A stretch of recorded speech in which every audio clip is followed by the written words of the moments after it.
Assalamualaikum warahmatullahi wabarakatuh. Baik, kami akan mempresentasikan hasil kerja diskusi kami tentang tugas proyek lapang biaya produksi.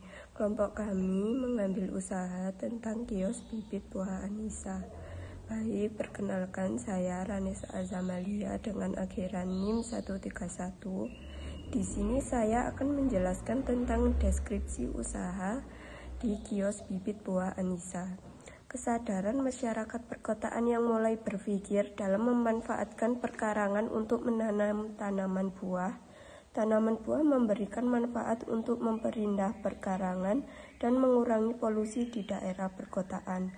Masyarakat yang tinggal di kawasan perkotaan cenderung memiliki luas lahan yang sempit sehingga masyarakat mengharapkan adanya bibit tanaman buah yang tidak membutuhkan lahan yang cukup luas, namun dapat memberikan hasil buah yang tinggi dan baik. Melihat peluang tersebut, maka perlunya penyediaan bibit tanaman buah berkualitas. Aspek produk, perubahan dan inovasi yang akan dilakukan untuk mencapai tujuan tersebut dituangkan dalam rencana pengembangan usaha. Adapun rencana pengembangan usaha yang ingin dilakukan yaitu yang pertama, pembukaan gerai atau pusat penjualan, yang kedua, pembuatan rumah pembibitan, yang ketiga, pembuatan tempat pengomposan dan gudang penyimpanan, yang terakhir, pembuatan brosur budidaya tanaman buah.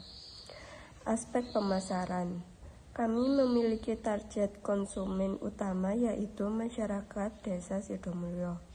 Strategi pemasaran yang kami gunakan untuk menjalankan usaha ini yaitu yang pertama, membuat akun media sosial seperti Instagram dan Facebook. Yang kedua, membuka kios atau gerai penjualan. Yang terakhir, melayani jasa pengiriman produk hingga sampai di lokasi tujuan. Perkenalkan, nama saya Febi Diana Putri dengan NIM akhiran 169. Di sini saya akan melanjutkan presentasi dari rekan saya. Selanjutnya, di sini ada logo unit usaha. Usaha ini adalah usaha kios bibit buah yang bernama Bibit Buah Anissa. Bibit Buah Anissa merupakan usaha yang menjual beraneka jenis bibit buah yang lengkap dan harga yang terjangkau. Yang memiliki kios di alamat Jalan Cemara Pinus, RT 4, RW 6, Desa Sidomulyo, Kota Batu. Bentuk usaha ini usaha perseorangan atau milik sendiri dan tidak memiliki kaitan dengan orang lain. Kios ini buka mulai pukul 7 pagi hingga 12 siang. Selanjutnya di sini ada dokumentasi proses proyek produksi. Ada juga dokumentasi produk. Selanjutnya, biaya produksi proyek, identifikasi. Harga pokok produksi adalah harga pokok sebagai nilai pengorbanan guna mendapatkan jasa ataupun produk yang pengukurannya dengan satuan uang. Besaran biaya yang diperhitungkan dengan kekayaan yang berkurang atau uang yang berkembang. Yang pertama, perhitungan biaya bahan baku. Yang kedua, perhitungan biaya tenaga kerja. Yang ketiga, perhitungan biaya overhead pabrik. Dan yang keempat adalah metode penentuan harga pokok produksi. Selanjutnya yaitu klasifikasi. Yang pertama, deskripsi. Kios bibit buah Anissa merupakan kios yang menjual beraneka jenis bibit buah seperti mangga, kelengkeng, durian, dan juga salam. Yang kedua, potensi pasar. Bibit buah Anissa ini memiliki potensi pasar yang besar di Desa Sidomulyo karena Desa Sidomulyo merupakan desa yang unggul dalam bidang pertanian. Yang ketiga, ada keunggulan kompetitif. Yang pertama, yaitu pelayanan pelanggan. Memberikan pelayanan ramah, cepat, dan juga efisien. Yang kedua, ada branding dan pemasaran. Membangun merek yang kuat melalui strategi pemasaran yang efektif. Baik, sebelumnya perkenalkan saya Sinta Nurul Fazila dengan akhiran NIM 184.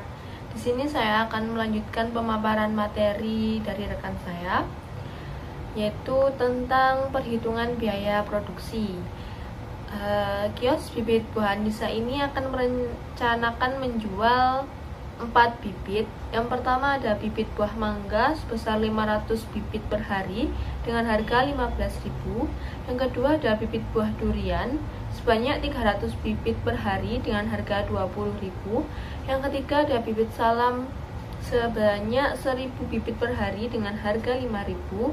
Yang keempat ada bibit buah kelengkeng sebanyak 100 bibit per hari dengan harga 15.000.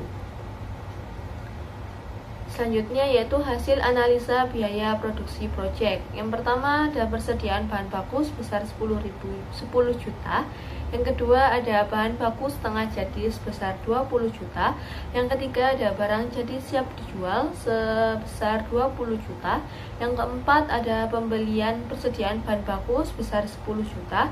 Yang kelima ada biaya pengiriman sebesar 100.000.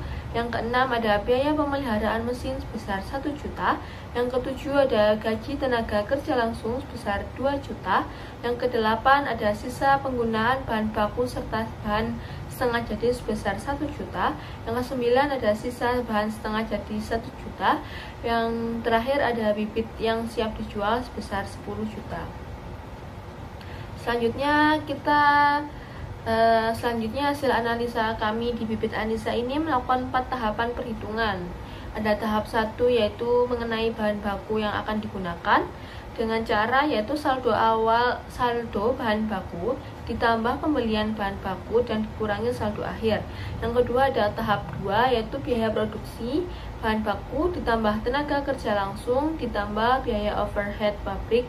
Yang selanjutnya yaitu biaya produksi per unit. Cara mencarinya yaitu biaya produksi dibagi dengan total unit. Selanjutnya yaitu tahap ketiga, harga pokok produksi, yaitu dengan cara mencarinya total biaya produksi ditambah saldo awal perusahaan dikurangi dengan saldo akhir. Tahap yang terakhir yaitu harga pokok penjualan. Cara mencarinya harga pokok produksi ditambah harga persediaan barang awal dan yang terakhir dikurangi dengan persediaan akhir. Sekian paparan materi dari kelompok kami. Kurang lebihnya mohon maaf. Wassalamualaikum warahmatullahi wabarakatuh.